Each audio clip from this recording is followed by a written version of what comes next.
5,000 के बदले 10,000 अगर परिवार में रखता है तो क्या होता है? तुरंत लेकर के चला जाता है। समझिए घर परिवार में जो बुजुर्ग हो गए वो डेंजर हो गए, वो कब चले जाएंगे उसका कोई ठिकाना नहीं है। जवान का काम है, पोता का काम है, जहां जहां सत्संग हो उस बूढ़े को सत्संग में ले जाकर के सत्संग सुनाए, ताकि हमारे पूर्वज, हमारे दादा श्री को, हमारे बाबा श्री को सत्संग का याद आए। और अंतिम अगर याद गुरु महाराज का रह गया तो समझिए दादा का, बाबा का बेड़ा पार। बोलिए प्रेम से सदगुरु।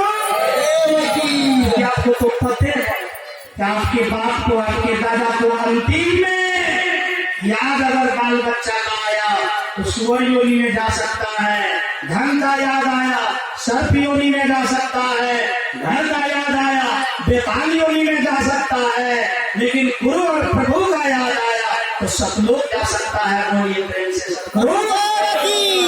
एक बात और निश्चित कर लीजिए, पुत्र उसे कहते हैं जो बाप को स्वर्ग पहुंचाए, पुत्र उसे कहते हैं जो नरक को स्वर्ग बनाए, और बेटी उसे कहते हैं बाहर से स्वर्ग को बुला करके लाए। बोलिए प्रेम से सदगुरु।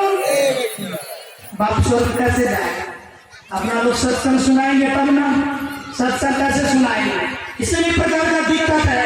अगर आप उनको ले आए उससे बड़े हो जाए। एक कथा बड़ा सुंदर ढंग से याद आ गई। नाम सुने होंगे आप लोग श्रवण कुमार का। नाम कितना सुने होंगे?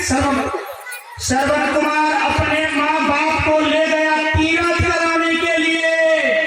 रामचरित्र मानस में है कि सब तीरथ के बाप का नाम है संत समाज।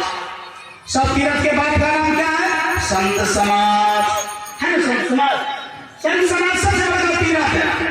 तो जब माँ बाप को श्रवण कुमार तीरथ कराने के लिए ले गया कंधा पर, चूंकि उनके पास मोटरसाइकिल नहीं था, उनके पास मोटरसाइकिल चूंकि कंपनी भी तैयार नहीं किया था, इसीलिए कंधा पर ले गया तो श्रवण कुमार बन गया।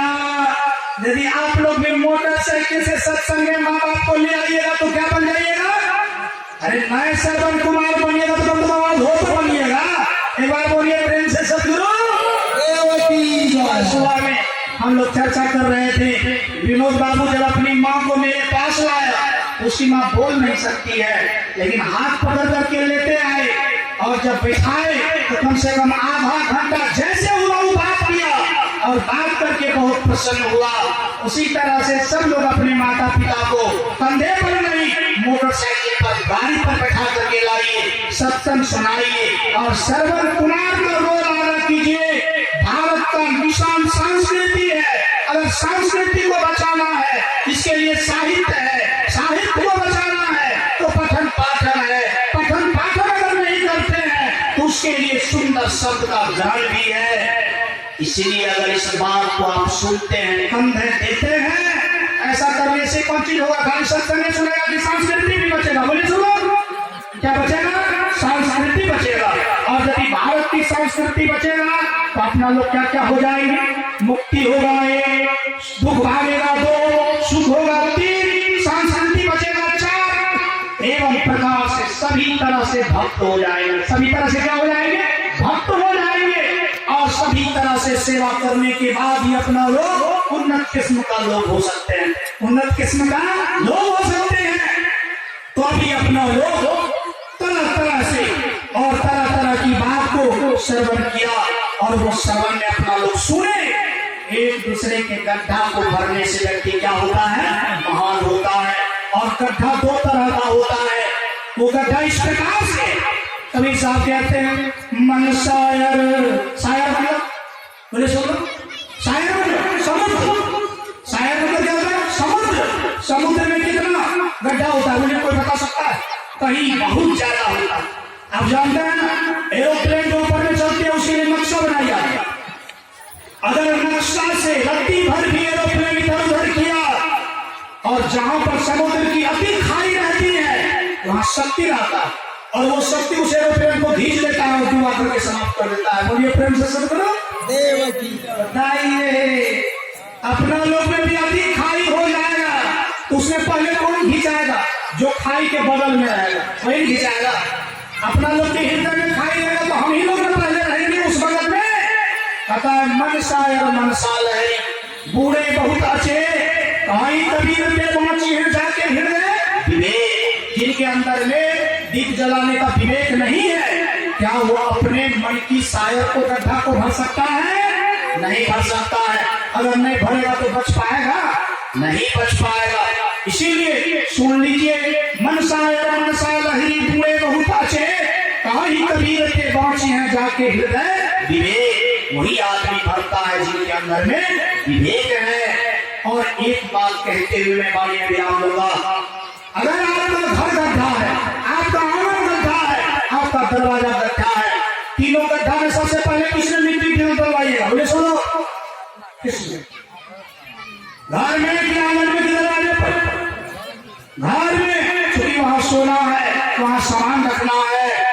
और यदि आपके हृदय में गड्ढा है, मोने में गड्ढा है, तब किसको भरिएगा? तब तो मने वाला गड्ढा को भरिएगा। और वो सारा गड्ढा की भराई सत्संग से संभव है और चीज से संभव नहीं है। इसीलिए बड़े भाग पाइए सत्संग का विषय है कि बड़े भाग सत्संग मिलता है जीवन में, बिना भाग वालों को नहीं मिलता है। और जब भाग का उदय होता है, सत्संग मिल जाता है, अंदर का दीप क्या होता है? जल जाता है। और अंदर का जब दीप जल जाता है, उसका सब परिवेश बढ़िया हो जाता है और उनका जीवन सरल सुंदर सुसंगठित हो जाता है। आज का मेरा पहला सत्र आपो दीपो भव, दीप जलाने से बात चली थी। मैंने दीप प्रकाष्ठा पर बात किया और सबसे निवेदन किया कि दो प्रकार का प्रकाश होता है, एक आध्यात्मिक प्रकाश होता है, एक भौतिक प्रकाश होता है। जब अपना लोग आध्यात्मिक प्रकाश को जला लेंगे अंदर में, तो भौतिक प्रकाश नहीं भी रहेगा तो कोनो भी प्रकार की आपत्ति नहीं है। इसलिए सबसे पहले मैं निवेदन करता हूँ कि हम लोग अंदर की प्रकाश को जलाएं। कल के सत्र में जैसे जैसे समय का सत्र होगा, जब समय दिया जाएगा तब मैं फिर आऊंगा और समय का चित्रण को देखते हुए फिर अगला सत्र में मैं अपनी बात को रखूंगा। आज के सत्र में जितना मुझे बोलना था, जैसे बोलना था, मैं तो उतना नहीं बोल पाया। मेरे पास में गुरु जी की कृपा से जितनी भी थोड़ा, जितनी ही कम बेस के बात मैंने कर पाया वो सुनाया। और सबसे निवेदन करता हूँ, सब लोग अपने दिल में प्रकाश को जलाइए। और फूल की जो माला मैंने आप लोगों को दिखाया था कि सबको मैं दिल से पहनाए। कल के दिन, परसों के दिन, सब दिन पहनाने का मौका मिले और आपका गला फूल की माला से सुसज्जित रहे, ऐसा शुभकामना के साथ लेता हूँ वाणी में विराम। बोलिए प्रेम से सतगुरुदेव।